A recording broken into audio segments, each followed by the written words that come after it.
चला जाए, मेरा स्त्री मर्द न पुत्र चला धन जाए, जो अनित्य है, धन न चला जाए, ये जो सबको अनित्य जाना है, माना मिथ्या करके जाना है, भाई ये रहने वाली चीज नहीं है। और मोक्षी सब कुछ है, जो मोक्ष का जिज्ञासु है, मुमुक्षु है, मोक्ष की इच्छा करने वाला है, उसको कभी डर नहीं होगा, सारी दुनिया चाहे उसकी बिछड़ जाए, लेकिन वो मुक्ति का अभिलाषी बस मुक्ति पाएगा, मुक्ति के लिए जिएगा। भाई मैं मुक्त कैसे हो जाऊं, बस मैं अपनी आत्मा को कैसे जानूं, क्योंकि वही सत्य है, वही नित्य है, वही हमारे साथ रहने वाला है, बाकी सब हमारे साथ रहने वाला नहीं है, तो उसके बिछड़ने का डर नहीं रहेगा। तुम सबको कुछ न कुछ बिछड़ने का डर है कि नहीं, क्योंकि तुम किसी न किसी बात में फंसा हुआ होगा, तो जरूर उसके बिछड़ने का डर होएगा।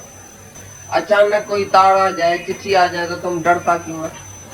अंदर में पूछो, भाई कुछ न कुछ चला गया होगा ना, इसके लिए डरता है ना। तो तुम्हारा कुछ है जो चला गया, जो मोक्ष का जिज्ञासु है, मुमुक्षु है, वो जो नित्य समझता है, भाई आत्मा ही नित्य वस्तु है, सत्य वस्तु है, वो जो मिथ्या पदार्थ के जानने का और सपने के पदार्थ के जानने का डर रखेगा। जब सपने से तुम उठता है तो रोता है क्या, मेरा बेटा मर गया, बोलेगा? सपने के पदार्थ की जैसे जागृत अवस्था में इच्छा नहीं होती है, और नहीं बिछड़ने का डर होता है, नहीं बिछड़ने का दुख होता है, इसी प्रकार से ये भी सब सपने का पदार्थ है। स्त्री, धन, बेटा, मर्द, ये सब पदार्थ जो भी है वो सपने का है। तुम जागा, आत्मा में जागा, तो वो सब अनित्य पदार्थ जो वो गायब हो जाएगा, फिर उसके बिछड़ने का तुमको दुख नहीं होगा। जो मुक्ति के इच्छा वाला है, जिज्ञासु, वो सारी सृष्टि लोक चाहे परलोक के भोगों से उसको समझता है वैराग आ गया, कुछ भी नहीं चाहिए, नहीं इस लोक में नहीं परलोक में कुछ चाहिए, नहीं स्वर्ग का सुख चाहिए, नहीं मरने के बाद दूसरा कोई जन्म स्वर्ग का, भाई मेरे को स्वर्ग में जाने का है, तो ये सुख भी नहीं चाहिए, नहीं लोक का नहीं परलोक का। मोक्ष के जिज्ञासु को लोक परलोक का सुख नहीं चाहिए। ऐसा मुक्ति के इच्छा वाला किसी भी पदार्थ के जाने से दुख नहीं करता। जैसे कल सुना है ना, एक ब्रह्म ज्ञानी का बेटा मर गया तो उसने घोड़ा भी नाम दे दिया। बोला क्या बात है? बोला ये घोड़ा और बेटा दोनों ही रुकावट है मेरे, ये दो चीज ये जो है उसमें मेरी ममता है। वो जब चली गई तो मैं बहुत खुश हुआ। तो ममता वाला चला जाए तो अच्छा, या तुम्हारे साथ रहे तो अच्छा, तुम्हारी इच्छा क्या है?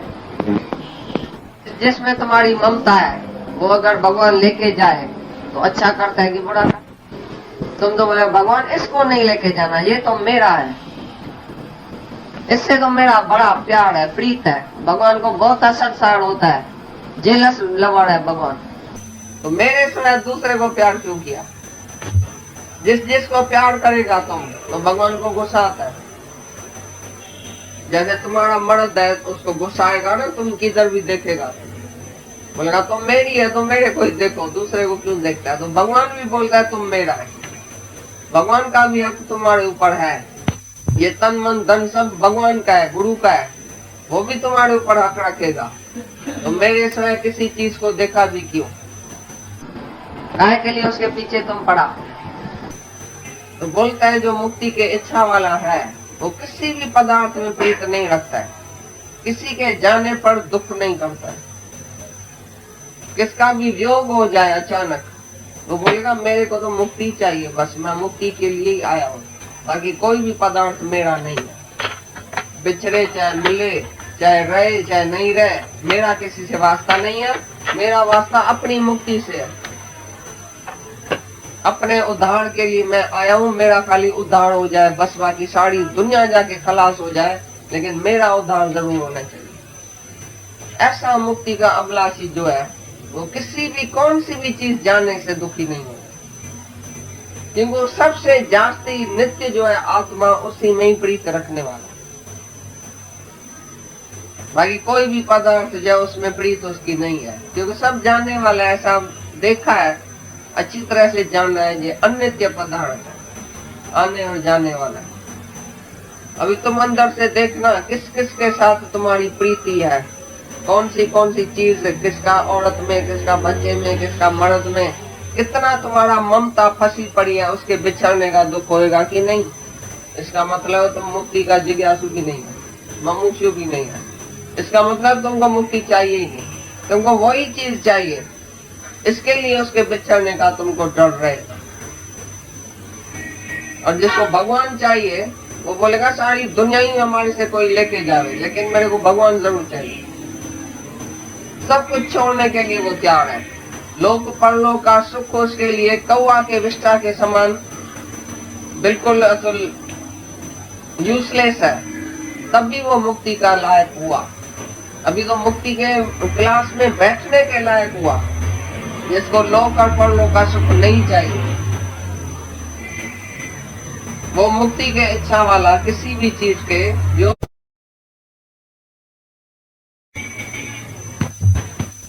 में गीता पढ़ो और हमारी चिट्ठी पढ़ो, हम रोज तुमको चिट्ठी लिखेगा, तुम जेल में मुक्त हो जाएगा। बैर मुक्त नहीं होगा, तुम इशराफ नहीं है जो बैर एक जगह बैठ के मुक्त हो जाओ। बैर तो तुम धक्का खाएगा, आएगा जाएगा। अभी जेल की कोठरी में बहुत खुश है तुम, ये वाला भी निकाला, अभी जेल में भी पड़ा, बहुत अच्छा है। ये तो भगवान ने तुम्हारे ऊपर मेहर किया है, जो तुम्हारा डे वाला भी निकाला और जेल में भी भेजा तुमको। अभी तुमको ज्ञान आएगा,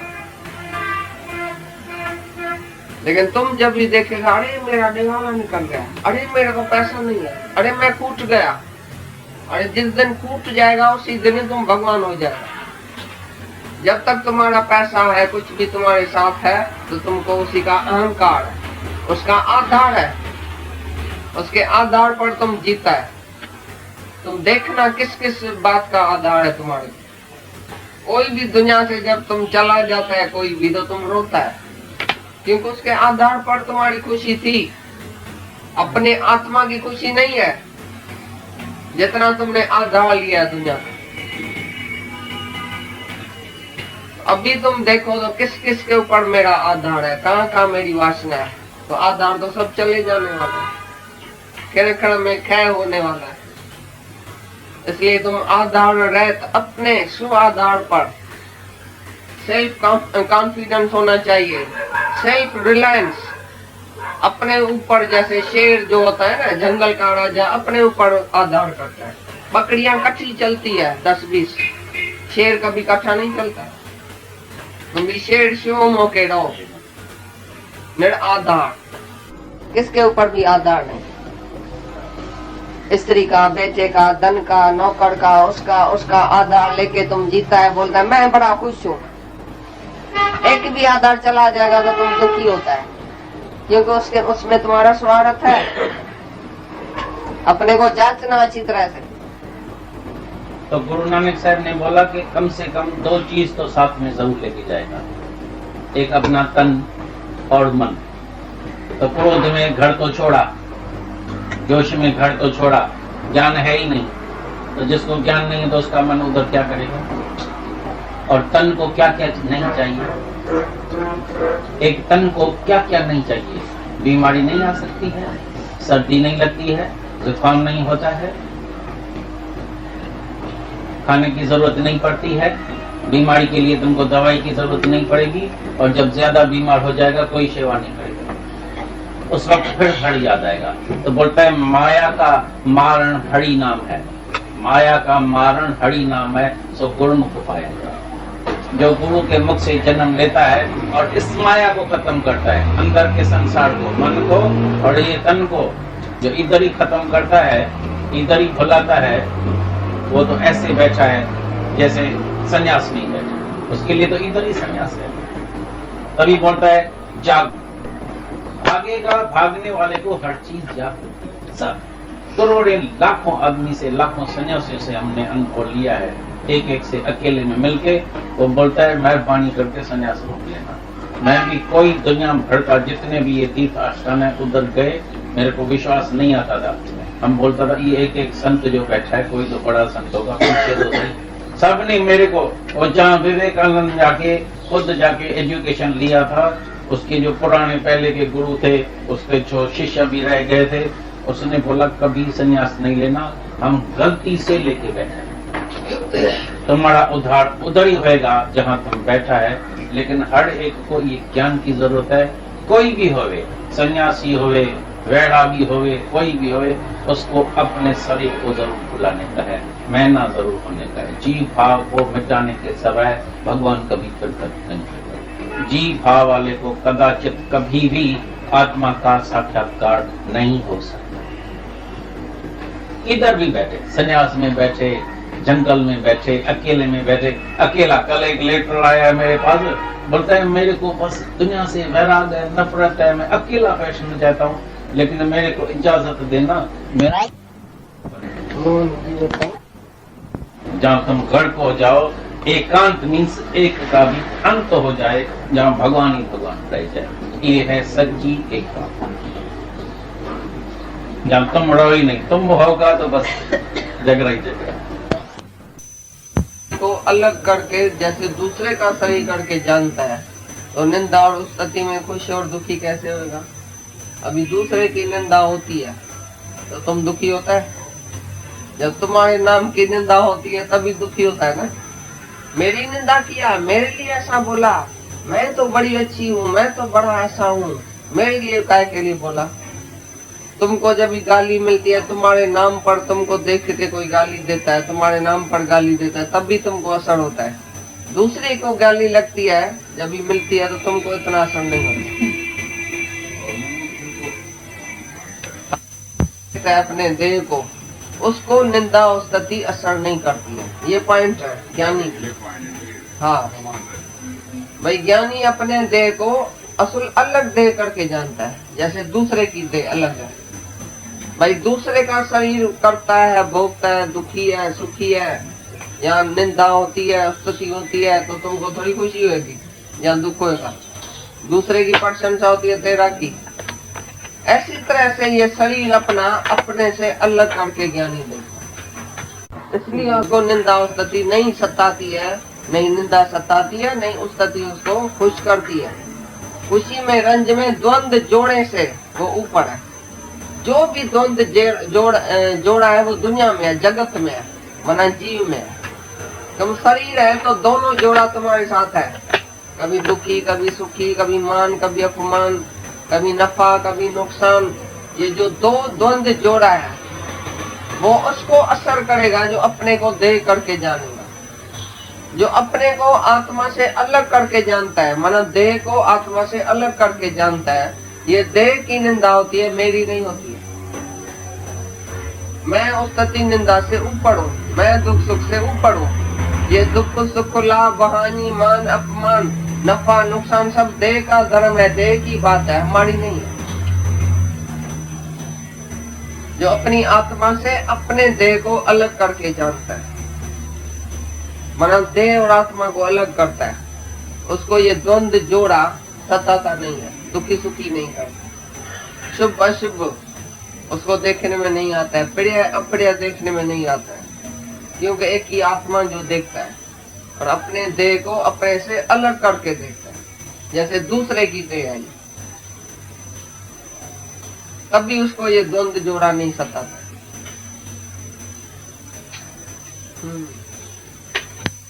जुदा है, मां ड्राइवर है, ही घोड़ो मकान जुदा है, मां घोड़े सवार है।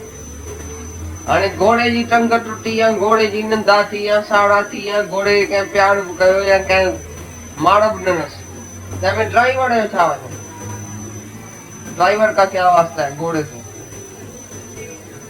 इसी प्रकार जैसे घोड़ा और घोड़े सवार अलग है, जैसे वो अपने शरीर को अलग करके देखता है।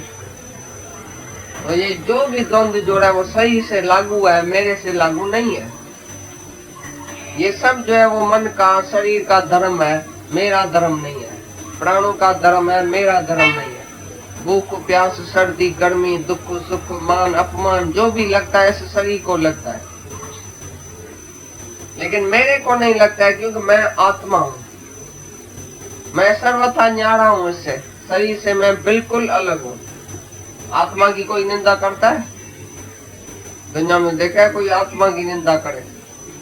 तो तुम्हारी निंदा कब हुई, कैसे हुई? तुम आत्मा है, आत्मा की कोई निंदा करता है? जहाँ कृपाल सर्वज्ञ को ये धारत ऋषि मुनि ध्यान, सो मेरो है आत्मा। अभी सारी दुनिया का ऋषि मुनि भी मेरा ही ध्यान करता है, क्योंकि मैं आत्मा हूँ। अभी मेरी कोई निंदा करता है? सब मेरे ध्यान में बैठा है। सारी दुनिया मेरी प्रशंसा कर रही है, आत्मा की मानता है, वो महान आत्मा मैं हूँ। तो मेरी निंदा और स्तुति क्या होती है? निंदा और स्तुति उसकी होगी जो अपने से अलग किसको देखेगा। जो मैं ही तो हूँ, तो कौन निंदा करने वाला है, कौन स्तुति करने वाला है? उधर भी मैं ही हूँ। एक शरीर को अलग देखे, एक निंदा और स्तुति करने वाला मैं ही तो हूँ, उधर भी आत्मा ही है। ये शब्द, ये दृश्य सब मिथ्या है। जो भी शब्द तुम्हारे अंदर घुस के आता है, भाई मेरे को तो इतना जख्म है, मेरे को फलाने ने ना 10 साल ऐसा ऐसा गाली दिया था, तुमको याद है ना? अभी तक मेरी सास ने मेरे को ऐसा बोला, मेरे सेठ ने मेरे को ऐसा बोला, भाई ऐसा ऐसा शब्द मेरे को बोला था, अभी तक मेरे को याद है। तो मूर्ख है ना तुम, अपने को देह समझ के बैठा है, तभी तो उसका शब्द याद है। इसने मेरे को गाली दिया, इसने मेरे को ऐसा किया, ऐसा किया। अरे ज्ञानी 5 मिनट पीछे क्या हुआ, 5 मिनट पहले क्या हुआ, सब भूल जाता है। सब जो दृश्य है, सब जो शब्द है, वो मिथ्या है। एक ही आत्मा सत्य है, जो सत्य आत्मा में रहता है। बाकी कोई उसको आके बोले तुम्हारी बहुत गिला करता है फलाना, मतलब उधर मैं ही तो हूँ। दादा बोलता था मेरे को कोई कैसी भी गाली देवे ना, भाई तुम ऐसा है ऐसा है, कोई चीज है जो मैं नहीं हूँ, वो सब मैं ही हूँ। बेचारा सच तो बोलता है। कोई बोले ये गद्दा है, कोई बोले ये बेवकूफ है, कोई बोले ये फलाना है, कोई बोले ये ऐसा है, सब मैं ही तो हूँ। कौन सी ऐसी चीज है जो मैं नहीं हूँ? तो कौन सी गाली मेरे को दे सकता है? सब मैं ही बना हूँ, अभी गाली कौन सी लगेगी? तुमको कोई बोलेगा अरे तुम गद्दा है, तो तुम जाके रूठ के बैठ जाएगा, मेरे को गाली लगी, अरे गद्दा भी तुम बना है, घोड़ा भी तुम है, कहाँ बाकी तुम नहीं है, सब तुम ही तो है। कौन सी गाली तुमको लगेगी?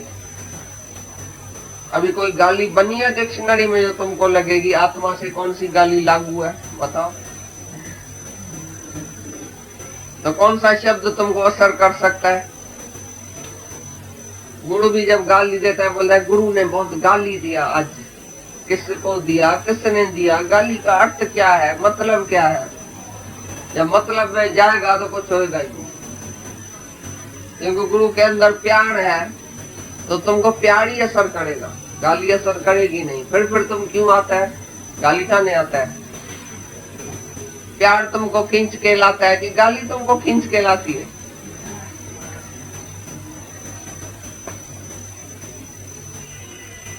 ये तो डे जाने दुश्मन जी दुआ वणन सज्जन जो गालियों, जो सज्जन है वो गाली देता है तो भी अच्छी लगती है। दुश्मन तुमको प्यार करेगा, वो बोलेगी पता नहीं काय के लिए प्यार करता है, जहर तो नहीं पिलाता है दूध में। और सज्जन तुमको जहर पिलाएगा तो बोलेगा नहीं ये अमृत होगा, क्योंकि भगवान है, ये हमारा सज्जन है, वो कुछ भी पिलाए तो वो अमृत ही है।